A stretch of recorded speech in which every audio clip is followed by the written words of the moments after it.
NFL. We both hit with our Jets pick, Jets +7. Possibly one of the worst offensive games of football that I've ever watched. One of these. Listen, I'll tell you this. I have to give Aaron Glenn a lot of credit because a lot of NFL coaching and coaching in football is doing something that the other team is not going to expect. So when you run a fake punt at the end of a half, the other team expects that you're then going to try and run some plays and score. Yeah. So it was very smart of the Jets not to do that and catch the Broncos off guard and instead just let the clock run out.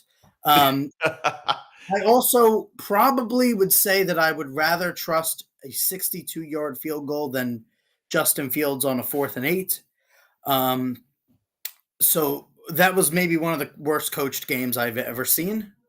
Yeah, especially like at the end of the first half and at the end of the game. I mean, if they score, at least maybe if they get a field goal on one of those drives, the Jets are able to the Jets are actually able to win the game. I don't like that, but the end of the first half was the most flabbergasting. Like that was almost the level of Joe Judge QB sneaking on what was it, 4th and 20 or something like that. Like that's what it looked like. From his own 1, yeah. Yeah, on his own 1 yard line. It was like the most absurd, but with the Jets, it's just this constant thing.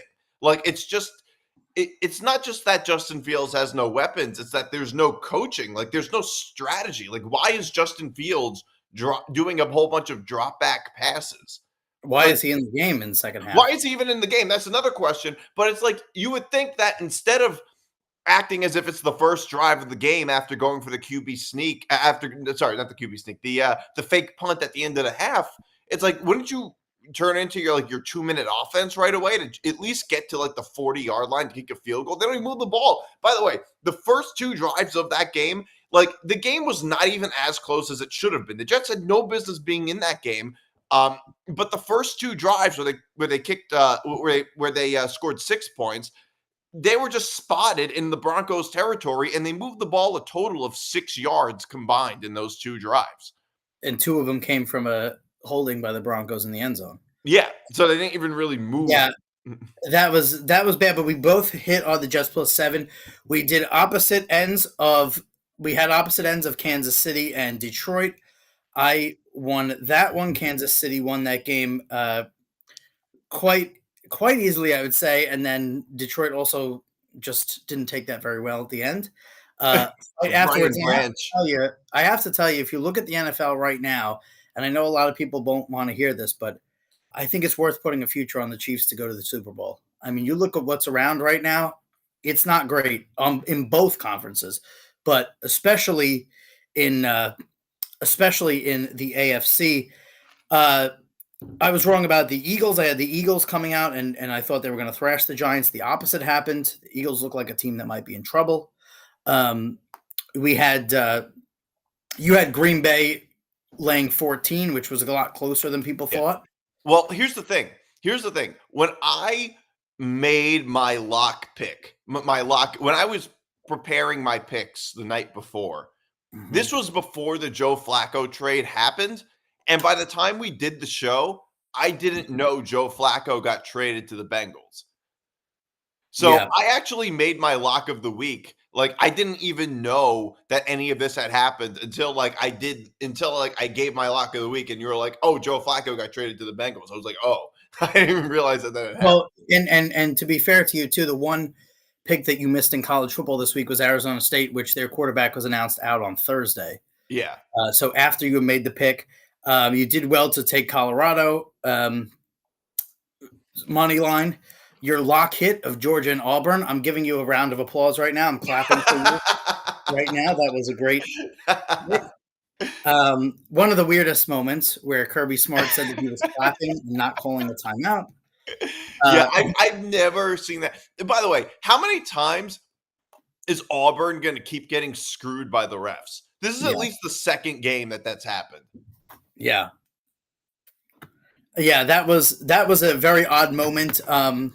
We were both right on our different picks on the Red River rivalry. We had You had the under, which Yeah. went way under. I had Texas, which was another easy one. Texas look a little back. I told you that I didn't think Oklahoma was that good, and they looked it. You also won pretty easily with. I mean, Ohio State just rolled Illinois. Ohio State looked like the best team in the country right now, They and definitely I could not have been more wrong with a couple of picks. I had Michigan State laying 9.5. UCLA won the game easily outright in Michigan State. Newheis has done a good job there. He'll probably become the head coach when this next season. I had Penn State in the first half. That did not go well. 3 weeks ago, Penn State had entered a game, the number 2 team in the country. They are now going to enter a game without a head coach, which is one of the more stunning turnarounds. They lost the game outright to Northwestern. They lost back-to-back games as 3 touchdown favorites. That has just completely imploded in State College. You also took USC -3, which was easy. USC destroyed Michigan. That was an easy one, yeah. Rolled through Michigan. Their defense looked bad. And a game where I was impressed, I would have also took Alabama. You took Alabama. I was actually impressed by Missouri, though. I thought Missouri hung in the game very well. I thought they had a bunch of chances to win the game at the end. That was a game, and I could not have been more wrong, and I think the country could not have been more wrong on my lock, which was Oregon. What a performance by Indiana. They look really good. There's a lot of people, by the way, who have said, well, they think Cignetti could go to Penn State. Why would he leave?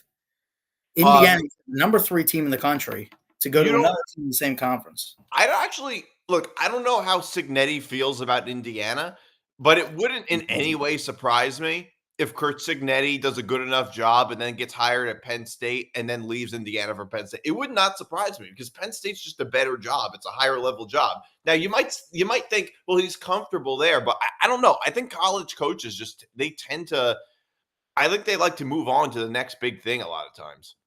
Yeah, money will play a factor, although they have to pay James Franklin $50 million now, which is not going to be, as easy as they think. So we were on that.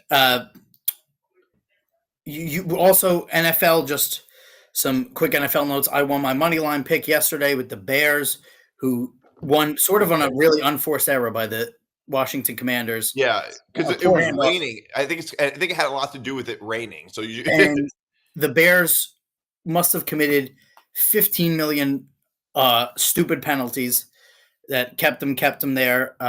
That was a close game. They come down and win. You had Atlanta winning now. You've got the Patriots in first place of the division now. A lot of shakeup. The NFL this is one of, I would say, the weirdest years we've seen in the NFL. There is as much parity as we've seen, I think, in one single year right now. And the crazy thing is, the Bears are now 3-2. It really doesn't feel like they're 3-2. Yeah. That whole division now is a winning record. I mean, maybe if they didn't completely implode against the Vikings, the Bears, they could be 4-1. Yeah, listen, if Brandon Aubrey doesn't hit a 62-yard field goal against the Giants, 64-yard field goal, the Giants will be in first place. Yeah, that's how much parity there's been this year. The Panthers are 3-3. I mean, there has been so much parity this year. Like I said, that's why I think it almost opens the door for Kansas City. But there's a lot of questions out there, and this trade deadline is going to be interesting. But yeah, there's a lot of questions out there. It's been a really tough league to bet, to figure out. I mean, I did not have Carolina beating Dallas. I did not have a lot of things. Tampa Bay looked good. So yeah, and also I think when you think about that Green Bay game, could you give somebody a MVP that doesn't play a snap of the year? Because Joe Burrow might be up for that, because if you look at how bad the Bengals are without him, I mean, he's a clear-cut if you talk about most valuable to the team, he's the most valuable player. Yeah, no, by the way, I'm a big believer that I think that with most of these awards, if you don't play enough, they don't give it to you. But to me, I think that if you're injured for a certain period of time and the team is so bad, then you come back and the team is so much better. Like, that proves you're the most valuable player. Like, but it never actually ends up working out that way. I was surprised, by the way, that the Browns would just give away Joe Flacco for like nothing to a division rival. Yeah, yeah. The same that they're probably maybe the Steelers, but probably their biggest rival if you look at it. I mean, yeah, that was interesting. I mean, I don't know really what their plays. They threw the ball 52 times against the Steelers with Dylan Gabriel. Yeah. Which is sort of unthinkable. I mean, you look at that too. You look at Aaron Rodgers. That's got to be sickening as well. If you're a Jet fan, but yeah, and I think the Jets are going to have a fire sale too on the trade deadline. The thing is, like, I can't tell which team is worse in this regard, the Jets or the Browns, when it comes to like watching your former players just like flourish elsewhere. Giants might be in that conversation, but You yeah, think the Giants? Yeah, I guess you could say the Giants are in there too. Though I don't think the Giants are quite as bad as either of those teams. true. I think the Jets might be the worst team in the league, possibly. Well, I mean, they certainly the only winless team. they are the only winless team. They are favored by 1.5 against the Panthers, but that's vague. They're favored by 1.5 at home. That's Vegas telling you that the Panthers are slightly better. Yes. So, all right. So we will get into that. So let's get into the picks of the week. Let's start with college. Sorry, just let me pull this up. All right. I am going to start with my 1-point play. I have rode this team a couple of times this year. They have done well for me. They did well for me a couple of weeks ago. I don't think that Georgia Tech is the number 12 team in the country, just like I didn't think Oklahoma was the number 6 team in the country last week. They're going to Duke at noon on ESPN. I think Duke is a better team than their ranking. They're unranked. They could be a ranked team if you look at it. Manny Diaz is a good coach. Their program's on the up. I got Duke laying 1.5 against Georgia Tech. Give me Duke laying 1.5. Yeah, I think Georgia Tech's a good team. I think they might be a little bit too Haynes King reliant. I think that might be the issue. I kind of think they're one-trick ponies. By the way, Manny Diaz, that's another Penn State. Oh, big time.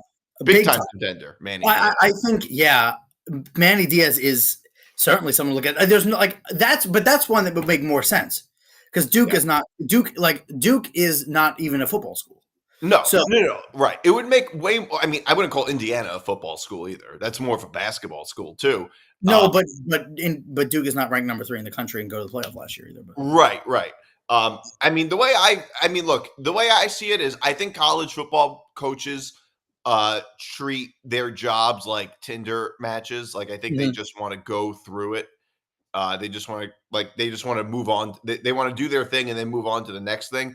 It wouldn't surprise me if Curt Cignetti wanted to do that, though I don't know what's inside of his head. But Manny Diaz leaving Duke to go to Penn State would make perfect sense, especially because he used to be their defensive coordinator. So I think that's a great. I think that would be. I think that name makes a lot of sense.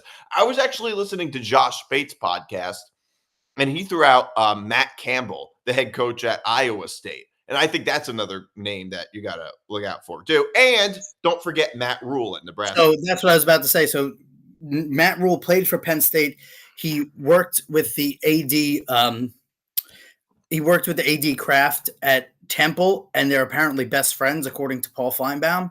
So if I was making odds, I would put Rule as the favorite right now. Yeah, especially a place like Nebraska, because like Nebraska's not really a program anybody can really win at. And I know they have a history of winning, but like in recent years, it seems like a program nobody can really win at. And those coaches at Nebraska weren't even all that bad. I mean, Scott Frost couldn't win at Nebraska. He was a very good coach at UCF. Like he just couldn't do it at Nebraska. So it really wouldn't surprise me at all if Matt Rule won. And Rule, people look at his NFL career, but if you take that out, I mean, he's a really good college coach. And Matt Rule, he also never had a fair shot in the NFL. Yeah, he was the head coach of the Panthers, and then they fired him after 2 seasons? Like he didn't really. It's like Saban in the NFL. Like people say Saban can't coach in the NFL. Like that's not true. If you put him in a good situation, he probably could be a good coach in the NFL. But he only did it for 3 years. By the way, the ultimate what if question is in the history of sports is imagine if Drew Brees passed his physical and went to the Dolphins. Imagine that the AFC East, what a powerhouse that would be. Yeah. So yeah, I very much do agree. Georgia Tech, I think I do kind of think they're one trick ponies, though. I just think that they're in a weak conference, and they win because of that. But Mhm. they're okay. So my one unit pick, I am doing Texas, Kentucky under 43 and a half. The spread is really big. I think it's like 12 and a half or something like that. I Mhm. think that's kind of a big spread uh, to take Texas on the road. I thought it was just too many points. Although I will say, I think this game is just going to be a bit of a slugfest without a lot of scoring. I mean, Mhm. Kentucky looked pretty bad this year. I mean, they just got blown out by South Carolina, and South Carolina has been a bit of a disappointment. Um, and they got blown out by Georgia, and I don't have a lot of faith that either of these teams are going to score that much. Um, the thing with Texas is that they're I think this game's going to be a bit of a slugfest, and Texas is kind of a defensive team, and Arch Manning doesn't really play hero ball very much. They're not overly reliant on Arch Manning. He doesn't have to be great, and I just don't. Uh, that's the reason I'm not touching the spread. But I think this game's going to go under. I think it could look. I think it's going to look similar to like Oklahoma, the Red River game. There's not Mhm. a lot of scoring. Yeah. Yeah. All right. 2-point plays here. I am going to go with the Houston Cougars laying 1.5 against Arizona. Arizona just had a wild game where they were losing to BYU. There was a long weather delay. They came back and took the lead. BYU took the lead. Arizona tied it. It went to double overtime, and BYU ended up winning. But now Arizona have to go to Houston in the early slot, 12 o'clock, 11 a.m. in Houston. Changes a lot. Got an early start being 9 a.m. local in Tucson. And I think that Arizona is going to start to slide a little bit toward the end of the season. Houston is not one of the better teams in the Big 12, but I think they're better than Arizona, especially at home in this spot. So give me the Cougars laying 1.5. Yeah, staying with that theme of time zones. Um, so my two unit pick, I'm actually taking USC plus the 9.5 at Notre Dame. I think Notre Dame wins this game outright, but I think USC will at least keep it competitive within the 9.5 points. USC is having a really good year so far, outside of that one blip against Illinois, which was a 9 o'clock. Yeah, I think a 9 o'clock Eastern, 9 o'clock game for USC. So that's very much a time zone, very much in that time zone theme. I think USC will be competitive against Notre Dame. By the way, I will say I think Notre Dame is clearly a top 10 team, especially with the way Miami and Texas A&M look now. I mean, they almost made a comeback against Miami, and they're a missed holding call away from being a top 5 team. Because I mean, Texas A&M has got to be in everybody's top 5. So both of their losses were within 3 points to top 5 teams. So I do like Notre Dame as a top 10 team, but I think USC is right up there. I think USC could be a playoff team this year. I think a 10-2 USC team could end up making the playoffs. They just have to beat Oregon. But Yeah, that loss against Illinois, too. They lost by 1 point at the end. They had a, like you said, it was a 9 a.m. start. They had a touchdown called back for a illegal man downfield. So they really could have won that game easily. Um, I agree. I guess, yeah, but Notre Dame is still is in a loser leaves town game every week, so they still can't lose a game. But I mean, yeah, I agree. USC is in a similar. You could argue USC is in sort of a similar position, though. Yeah, yeah, yeah. All right, let's go to but USC would have a chance to possibly win the conference though, where Yeah. which Notre Dame does not. No. You're right. Notre Dame is more desperate Notre than Dame can't get USC. an automatic bid. Hmm? USC could get an automatic bid. Right. And by the way, Um, maybe they can. I don't know where they play. I think they play on the road at Oregon, but it is possible that but like we'll win the that, we Big know. Ten gets 4 teams. It's possible they get Ohio State, Indiana, Oregon, and USC. Yeah. Depending on what goes on in the SEC, I think it certainly is Yes. possible. Yeah, no, definitely possible. I mean, and I do, I think that it's possible that Indiana slip up too, and and that Oregon game becomes bigger. It is in Oregon. It's going to be In tough. Oregon, second to last game of the season. That will be a good one. Okay. So, like I mentioned, 3-point plays now. Like I mentioned earlier on the show, UCLA has now won back-to-back. They look like a strong team that's energetic. They're out of their slump. I think they are now. A lot of people are hot on them. I think they're going to come back down to earth here with the game against Maryland. They're favored by 3.5, which to say that UCLA would be favored in a game this year at one point this season would have been insane to think about. I don't really care about their home field advantage. They play in the Rose Bowl. Their crowd is not terrific. Maryland might win this game outright. They don't have to do it. They just have to cover 3.5. Give me Maryland plus 3.5. All right. So my 3-unit pick, I'm taking Oregon minus 17.5 at Rutgers. I feel like this is a perfect bounce back opportunity for Oregon. I think this is just a game where they try to prove themselves after losing to Indiana. And by the way, they didn't just lose; they got physically dominated at the line of scrimmage by Indiana. I mean, I think Indiana won the game even more than the 30-20 would suggest. So I think it's just a perfect bounce back game for Oregon to just blow out Rutgers. Yep. All right. So heading to the 4-point picks now.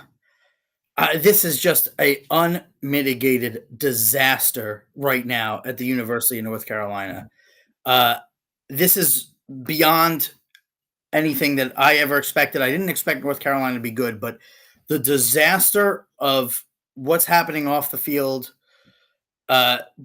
putting out statements that say I'm committed to UNC and we're committed to Bill Belichick is such a bad sign.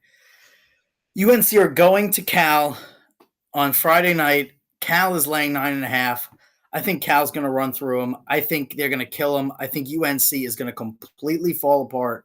I think their program is in serious dismay. So I'm taking Cal minus 9.5. I mean, this is as someone who is, we're watching someone in real time just completely tank their entire legacy. And it's stunning. Yeah, I did not expect this. I didn't expect North Carolina to be like a great team, but I think me and a lot of other people were looking at we're thinking maybe it's going to be like a Deion Sanders type of effect. Like you take a really bad program, put a really big name there, and that can attract a lot of recruits. I thought UNC had a real opportunity to actually be a fairly decent team, given that their schedule is so easy. But if you look at their schedule, at least preseason, all of these games at least seemed winnable for UNC. I mean, the toughest team on their schedule is Virginia. That's the only ranked team on their schedule. They're effectively winless. Their only 2 wins came against Charlotte and Richmond. So in the Power 5, UNC has lost by a minimum of 25 points. A minimum. In the Power 4. Yeah. So I agree. So to be fair to Belichick with the Deion Sanders thing, he's in his first year, so the recruits, Deion Sanders was 4-8 and he lost 8 in a row at one point in his. True. Did he lose 8 in a row? Yeah, 8 in a row.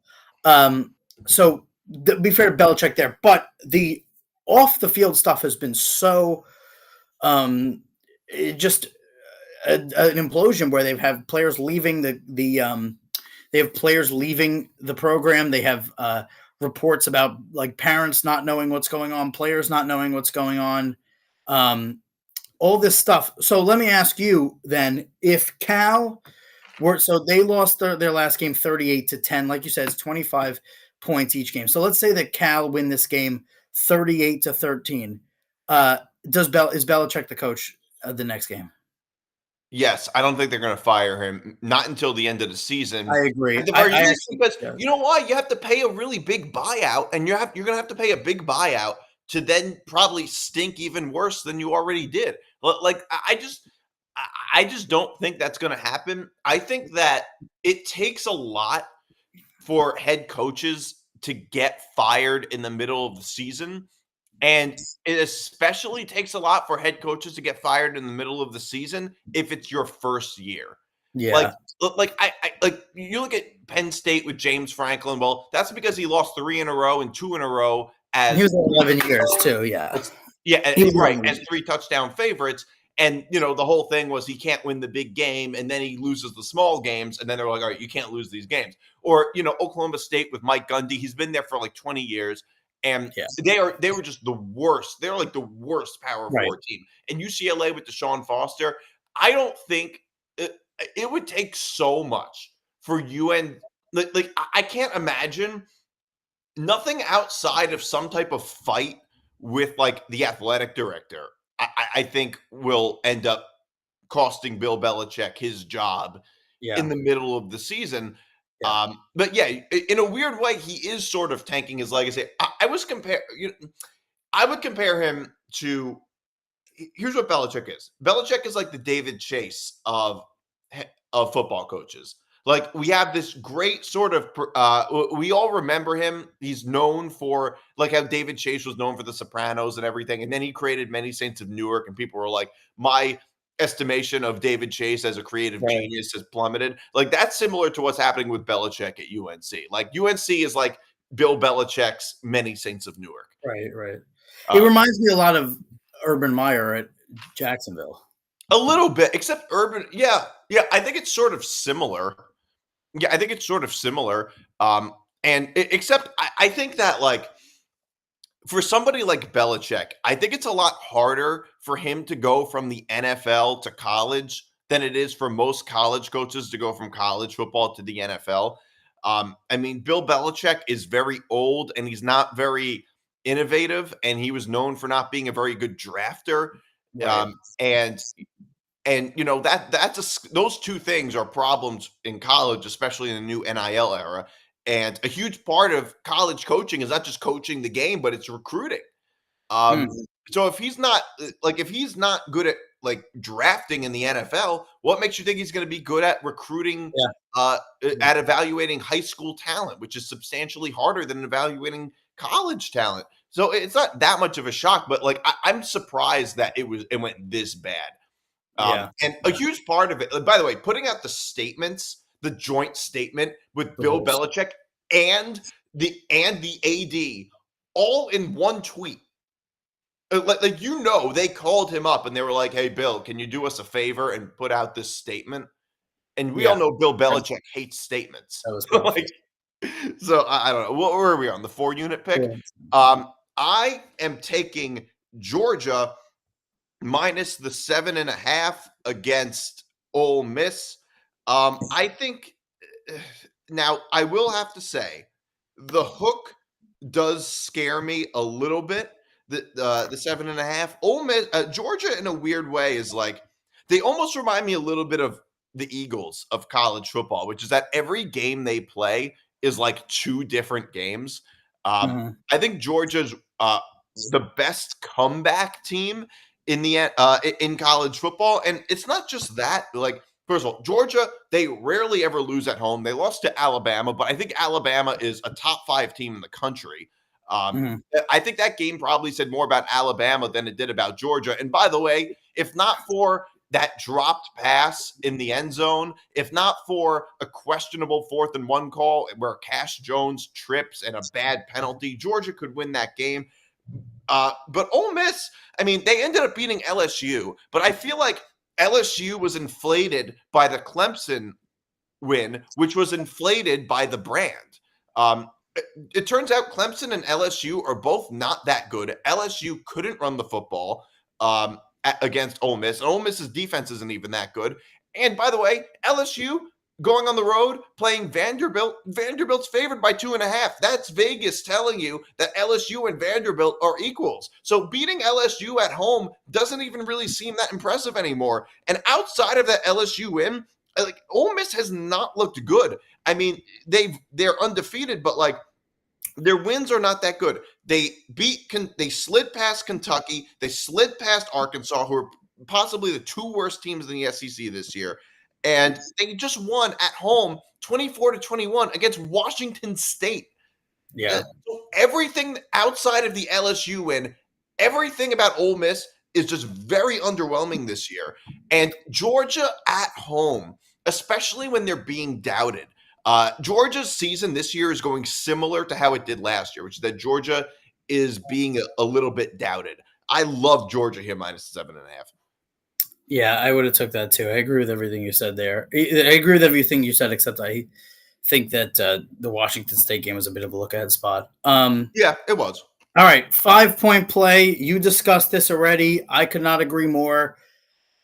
Bad loss on Saturday. Dan Lanning is going to come out and have his team beat the shit out of Rutgers.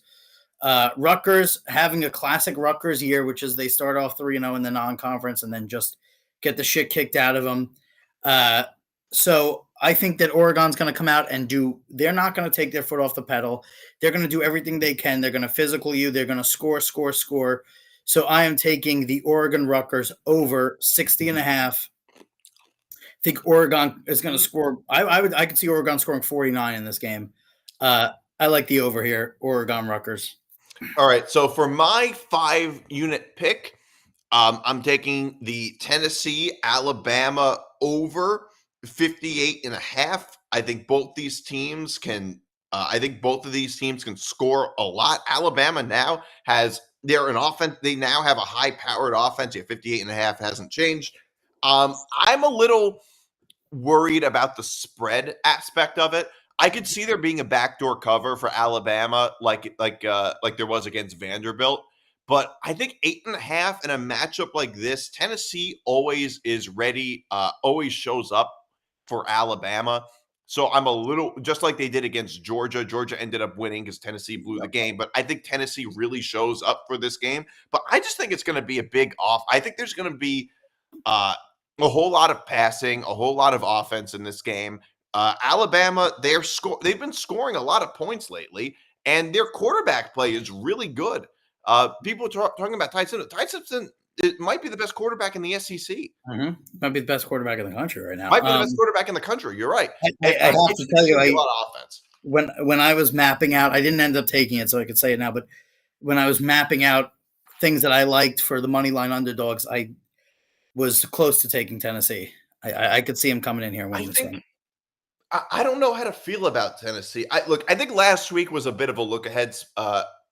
Or was it? Yeah, I think it was last week. It was a bit of a look when they barely beat Arkansas. I think Tennessee is the type of team where they play up and down to their competition. Beat Mississippi State too. Yeah, Mississippi State. Although I don't even know if Mississippi State is all that bad, but Tennessee, they've always been the type of team that plays up and down to their competition. Like last year, they ended up losing to Arkansas, and they were. That's just the type of team they are. They beat Alabama last year. I think at Tennessee. I just think Tennessee is going to show up for this game. So I didn't touch the spread. I just think there's going to be a lot of scoring if Alabama sets the tone of the game, which I think they will.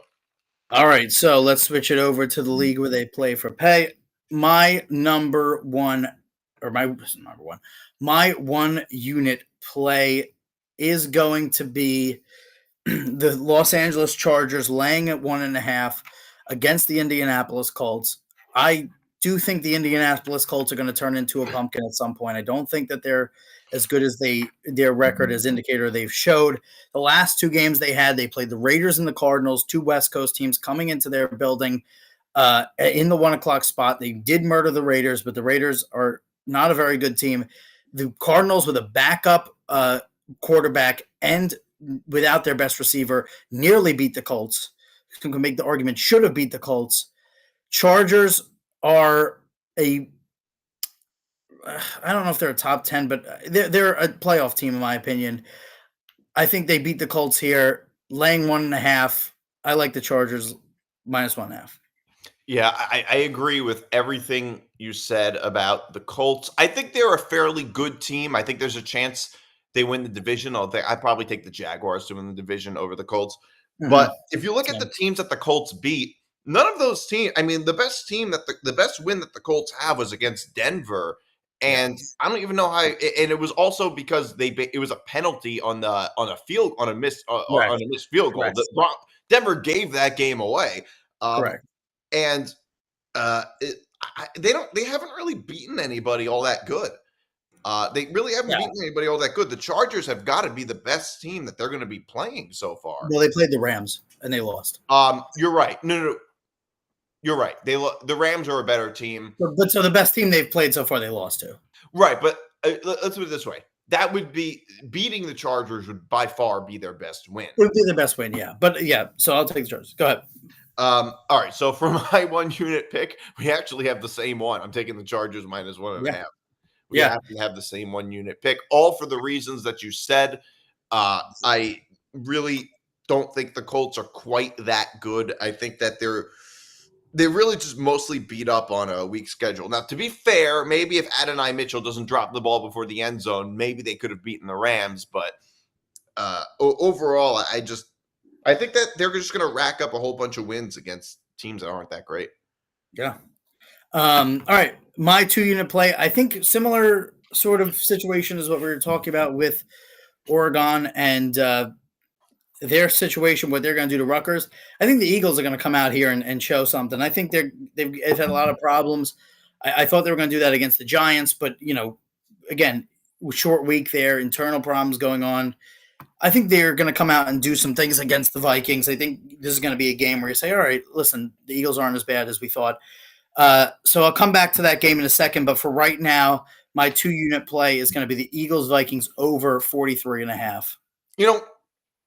It's interesting you say that because, first of all, the Eagles have to be the most dysfunctional winning team like I've ever seen. Like you don't see that. Maybe the only other example in sports where you have like a sort of a dysfunctional locker room for a winning team would have been like the Shaq and Kobe Lakers or something like that, where they were just fighting in the locker, where like there was a whole lot of internal dysfunction. There seems to be a lot of internal dysfunction in the Eagles locker room, and it's been going on for years now. Yeah, so before they won the Super Bowl, the year before that, it looked like they were going to completely fall apart. Yeah, well, they did fall apart 2 years ago, and they barely made the playoffs, and they lost to the Bucks in the first round, and the team just completely imploded. And the Eagles right now are looking like that team.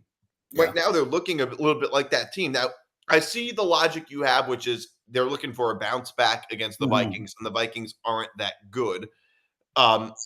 I don't know. I just wouldn't take that game because I just feel like there's too much conflicting evidence on both sides that would make me pick either one. So for my 2 unit pick, believe it or not, I'm taking the Dolphins plus 2.5 at the Browns. 3.5. According to Novig, it's now 3.5. Although it's minus 134, but I don't know. Either way, 2.5 or 3.5, whichever you want to put down. I'll give you 2.5 at the minus 110. 2.5 minus 110. Okay. I think. Look, the Dolphins have been bad. They've been bad, but I think that this game might look a little bit like the Jets, how they did against the Jets. They're not as bad as Cleveland. And also, Mike McDaniel is coaching in desperation mode. He's coaching for his job. I think that there's going to be a little bit of a desperation factor in this. And overall, the Dolphins have been losing games, but I just don't think they're quite in the bottom tier of the NFL. I actually agree with that. Yeah, they're not they're bad. They're below average for sure, but they're not Jets level bad. They're not Browns level bad. They're not that bad. Yeah, I agree with that. Actually, they were a missed tackle away from beating the Chargers on Sunday. Exactly. All right, my 3-point play. One of the weirder stats that you'll ever see is the current situation in Seattle. Now, I don't know if you know this, but the Seahawks have won. The Seahawks have won 9 straight on the road, and Mike Macdonald is 10-1 on the road. But this is where it gets weird, considering it's the Seahawks. He's 4-8 at home. Monday Night Football, 10:00 start. Why? The NFL is just really all over the place this year. I have to say this, by the way. I don't know if you're going to pick this game, but I'm not. But the international games every week is getting a little bit much. You Every think? single week international Well, games is much, and now every single week a Monday night doubleheader, a little much. I don't love the Monday night. I really don't love the Monday night doubleheader. Um, yeah, this upcoming Monday, I think there's going to be like a 7 o'clock and a 10 Yeah, o'clock I game. actually like that better than the 7 o'clock and 8:15. I completely agree. Both. I like that much. No, I totally agree. I don't mind the 10 o'clock game because it's good for my it's good with my like schedule and all Mhm. that. So I do like that a little bit better. I can't stand the 9:30 start time. I never like the 9:30 start time. I understand why the NFL does it completely, which is that they want to expand the Mhm. brand to like to Right. other countries, which makes perfect sense to me. But like I just hate the 9:30 start time. Well, I don't even mind that part. I mind that it's every week now. Yeah, It every used single to be a very niche thing, and that was like an exciting game to get. Okay, like we're waking up early this Sunday. Now it's every week. It's a little bit much. well, next week is there a London game next week? There's one Oh yeah, this there is. Rams Jaguars. It's a good game. But anyway, back to what I was saying. I like the Texans here. I sort of feel the same way that you just talked about the Dolphins about the Texans. They're not great, but they're not in the bottom end for me. And I just think that Seattle is something where they win home games, they lose home games, they win road games. I believe am I wrong? The baseball team is up 2 games to 0. Yeah, I think Yeah, yeah. so you have that focus in Seattle. They're not as big focused on the Seahawks right now. I'm going to take the Texans here. I think that the Seahawks are just a weird home and road team, and I like the Texans plus 3.5. Yeah, Seattle this year is 1-2 at home and 3-0 on the road. Yeah, they've won Although 9 straight road games, which is almost unimaginable. especially the Seahawks, because we're used to them being like this crazy home environment, and they Yeah, couldn't, that's what I'm saying. like the Russell Wilson, Pete Carroll, Seattle teams, they were terrible on the road, but great at home. In fairness, the games that Seattle lost at home were against the Niners and the Bucks. I think a lot of that is just a product of them playing tougher teams. And the Bucks won, they lost in the very last second. Yeah, they could have right. And also against the Niners, it was the first week of the season. The first week is almost week one is almost like an extension of the preseason in a sense. Yeah. Like I don't think it tells you a whole lot And about. I think that was a late one too. Yeah. Yeah, I agree. So I don't know. I don't put too much stock into that, but yes, I do think it is kind of interesting. I didn't pick this game, but I don't know. I if anything, I don't know. Maybe I would have gone with Seattle because Mm. I think Darnold has looked great. Houston is just not what they were, not what everybody thought they were going to be. I think their offense has struggled a lot. I thought the same thing last year. I always thought Houston was a little overrated, but Darnold this year so far looks like a top 10 quarterback in the league. So they asked one of the producers on Part of My Take, because he's a Jets fan, if he could go back in time in Jets history and look at one thing that he would say that happened, that he would say, don't do that and change everything. It was getting rid of Sam Darnold and drafting Zach Wilson. Yeah. Although at the time, it felt unfathomable. Like we've never seen I don't think I've ever seen a quarterback's career turn around like Darnold's has. Mayfield. Usually, yeah, maybe, but usually when quarterbacks are labeled a bust, it's over. Darnold was widely labeled a huge bust, and usually that's just it. I've never seen an NFL quarterback go from a huge bust to getting paid franchise quarterback money like Darnold did. By the way, if you want to talk about regret with the Jets and Darnold, you also have to talk about the Vikings. Yeah. The Vikings have got to regret it too. Like we don't know what JJ McCarthy is going to be yet, but I predict that the Vikings will be in a very similar situation. What you talked about, what the biggest what ifs in sports. What if Sam Darnold stays in and watches Netflix and doesn't go to Green Rock in Hoboken that night? I mean, the what ifs. Yeah.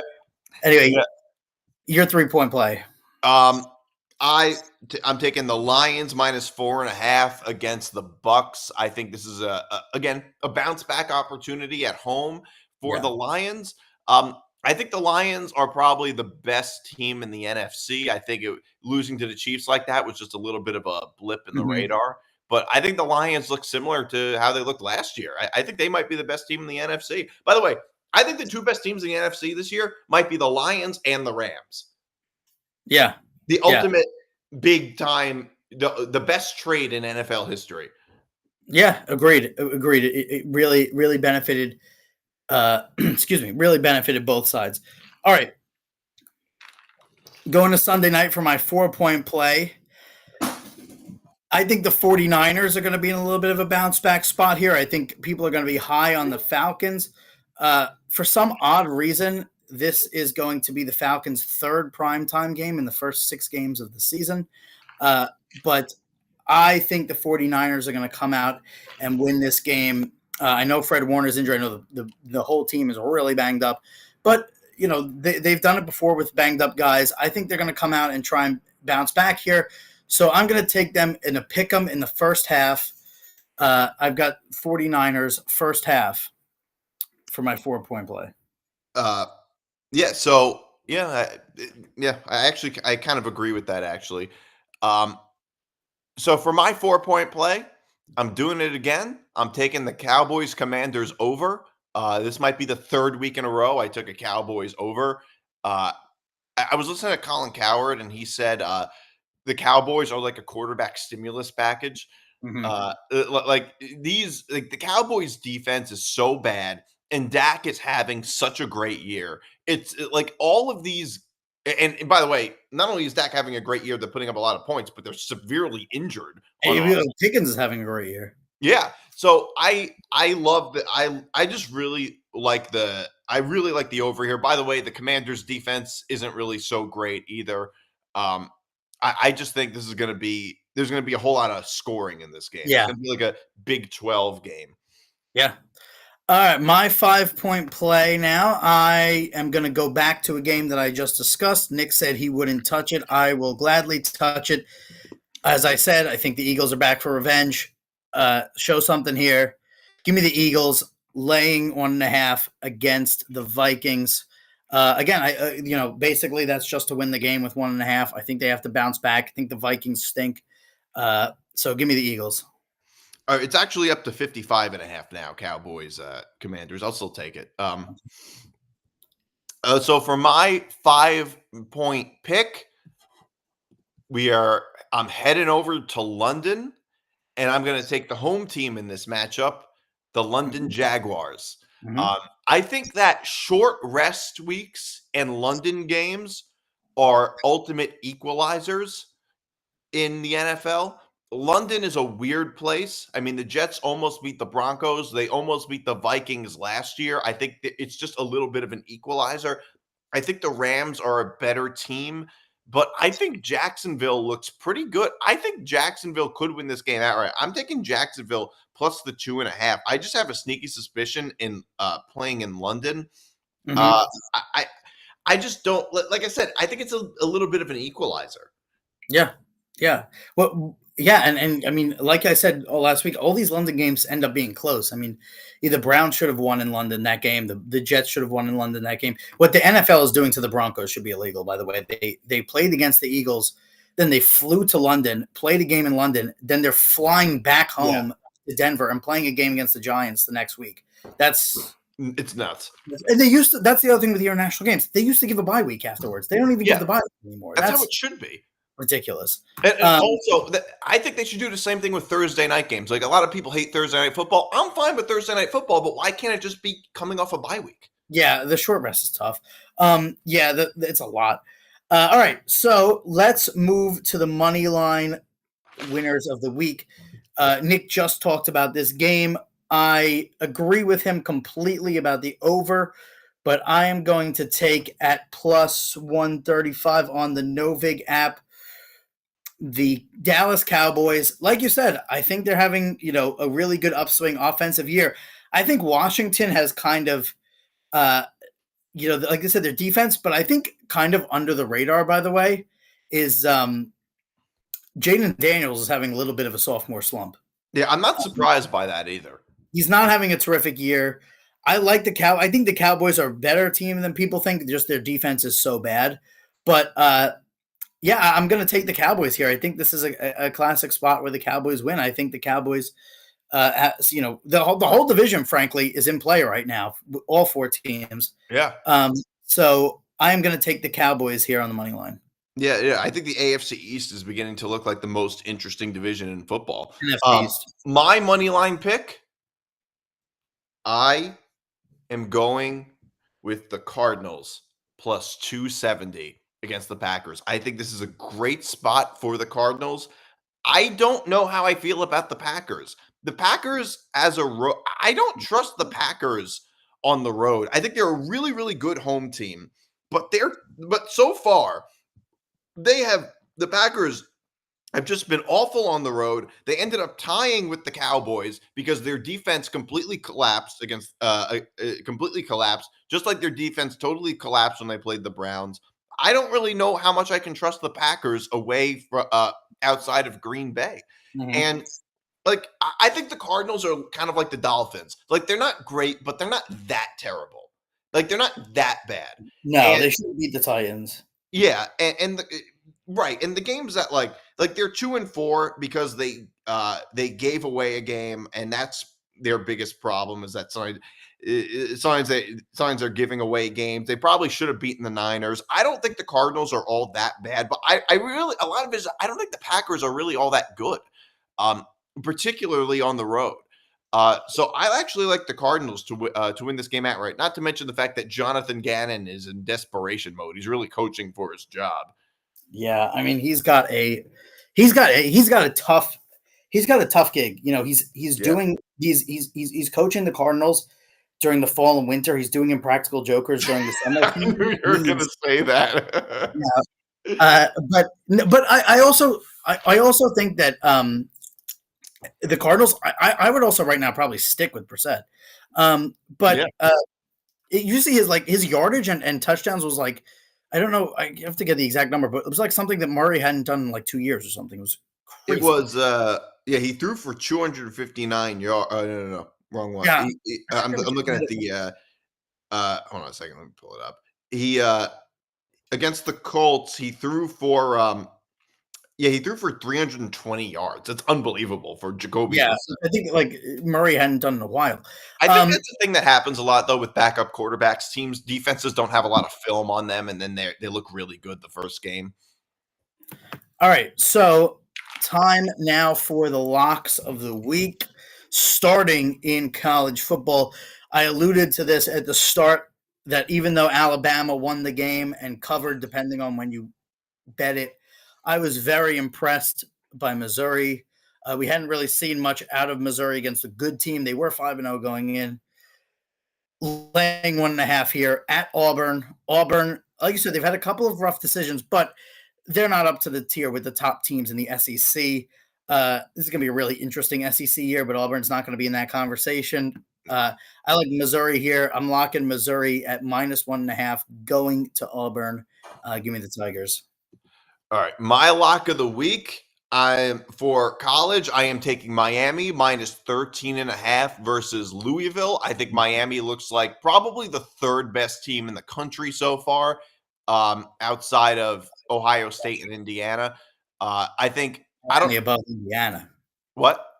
I got Miami above Indiana right now, probably. All right, I guess we disagree. But the only reason I put Indiana above Miami is because that win against Oregon is better than any of Miami's wins. But Miami, I guess Miami's biggest problem, Miami's been really dominant for like 3 quarters. And the problem, but like against Florida, I guess the biggest problem with Miami is that sometimes they give away big leads. But these are also against good teams. It was against Miami, it was against Notre Dame, it was against Florida State. I think Miami, this is the best Miami team I've seen in maybe decades. Like they're better. They're better defensive, much better defensively last year than last year's team. No question about it. Well, without question. And Miami, they've just been dominant. I think Miami wins this by 2 touchdowns or more at least.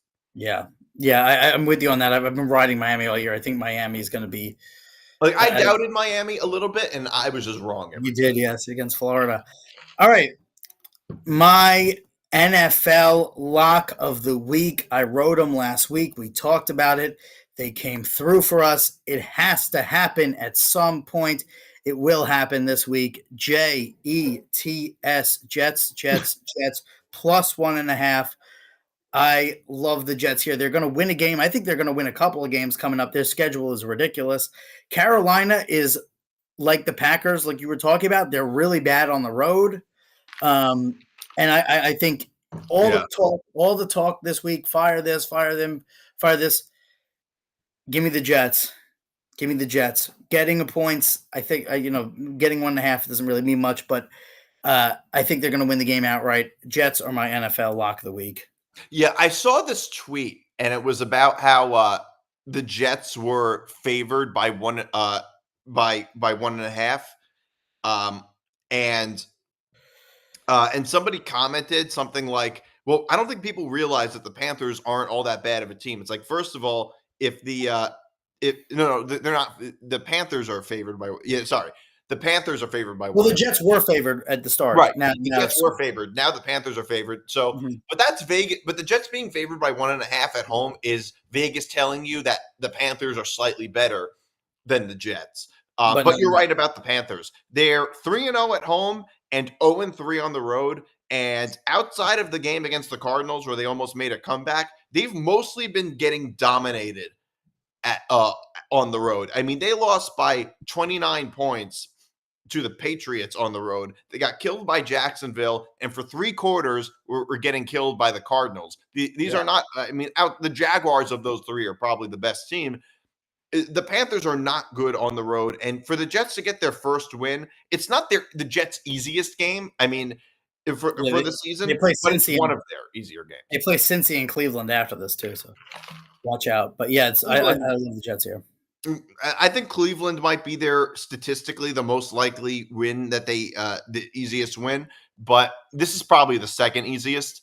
So my NFL lock of the week, I'm surprised you didn't pick this game.